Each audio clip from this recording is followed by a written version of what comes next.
ان الرسالۃ والنبوۃ قد انقطعت فلا رسول بعدی ولا نبی ما كان محمد ابا احد من رجالكم ولكن رسول الله وخاتم النبيين وكان الله بكل شيء عليما۔ السلام علیکم ورحمۃ اللہ وبرکاتہ۔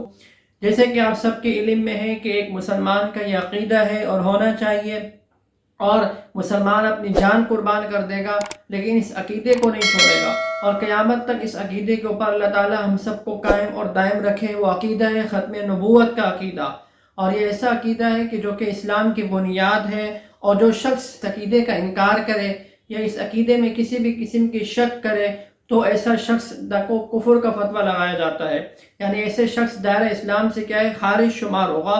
ان الرسالۃ والنبوۃ قد انقطعت فلا رسول بعدی ولا نبی۔ اللہ کے نبی صلی اللہ علیہ وسلم کا ارشاد ہے، ایک سنن ترمذی کی روایت ہے کہ رسالت اور نبوت ختم ہو چکی ہے، پس کوئی رسول نہیں ہے میرے بعد اور نہ ہی کوئی نبی ہوگا۔ خود قرآن کے اندر ہے، ما کان محمد ابا احد من رجالکم ولکن رسول اللہ وخاتم النبیین۔ محمد تم مردوں میں سے کسی کے باپ نہیں ہیں لیکن وہ اللہ کے رسول ہیں اور خاتم النبیین ہیں۔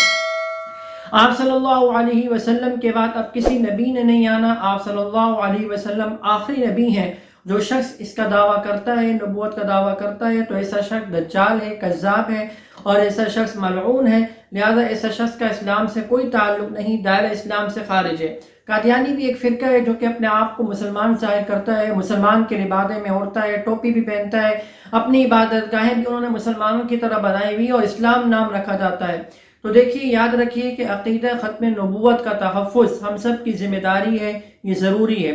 حال ہی میں سپریم کورٹ کا جو فیصلہ آیا کہ جس سے معلوم ہوتا ہے کہ عقیدہ ختم نبوت کے حوالے سے قادیانی کے فیور میں گیا ہے، وہ اس طور پر کہ ان کو مذہبی آزادی کا نام دیا گیا ہے کہ ان کے لیے مذہبی آزادی جو وہ دینی چاہیے۔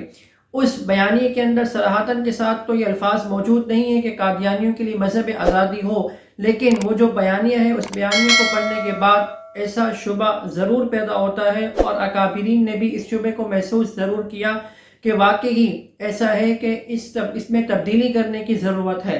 یعنی اس فیصلے پر سپریم کورٹ کو چاہیے کہ نظر ثانی کرے اور واضح ڈور ٹوک بیان کرے۔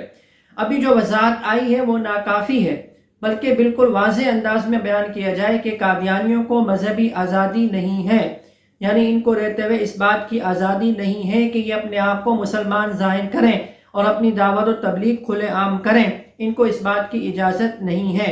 جب تک اس فیصلے کی وضاحت نہیں کی جائے گی اس وقت تک اس کے اندر شکوک و شبہات باقی رہیں گے اور اعتراضات جو وہ باقی رہیں گے۔ لہٰذا یہ اسلامی جمہوریہ پاکستان ہے، پہلے بھی کوششیں کی گئیں، کچھ نہ کچھ گڑبڑ کی گئی، لیکن ہمیشہ علماء کرام کھڑے ہو گئے جب بھی ایسا کوئی فیصلہ آیا، جب بھی کوئی ایسا معاملہ آیا، اور بتا دیا کہ ہم جانیں قربان کر سکتے ہیں لیکن عقیدہ ختم نبوت کے اوپر کوئی سمجھوتا نہیں کر سکتے۔